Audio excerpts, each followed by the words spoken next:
ওই দাঁড়াও দাঁড়াও দাঁড়াও দাঁড়াও,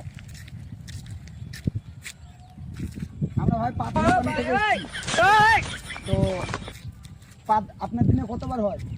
দিনে হয় 8-10 বার হয়। 8-10 বার হয়। টাইমে হয় তো? হ্যাঁ টাইমে হয়। দিনে খাওয়া দাওয়া কতবার করেন? খাওয়া দাওয়া টাইমে তো হয়, ভালো হয়। টাইমে হয় তো পাত জোরে হয় না আসতে হয়?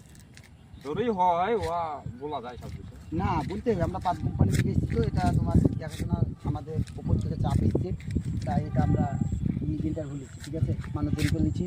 তো পাতটা খুব আসতে হয় না ভকাম করে পারে? কম করে হতে যে আসতে হবে। পায়খানা প্রবলেম আছে আপনার? কোনো প্রবলেম নাই বলতে গেলেই চলে, কিন্তু আছে। তো আপনি কি দিয়ে খাবারটা খান?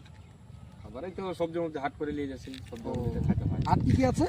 হাট দেখো না যে হাট আছে, সবজি আছে। ও কলা পাউরুটি খেলে তো পাত হবেই।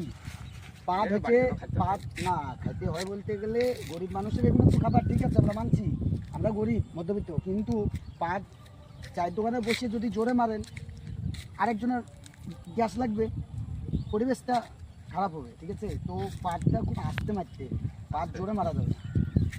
আচ্ছা ঠিক আছে, চেষ্টা করবো আসতে মারার। না ঠিক আছে, না নাহলে সমস্যা হতে পারে। ঠিক আছে। মানুষের সঙ্গে এই যে ইন্টারভিউগুলো নিচ্ছি, খুব ভালোই লাগছে। পাত মানুষকে বলছি আস্তে করে পাততে হবে, জোরে পাতা যাবে না, পরিবেশ দূষণ করে লাভ নাই, ঠিক আছে, এটাই বাস্তব কথা, সবাইকে বলা হয়েছে।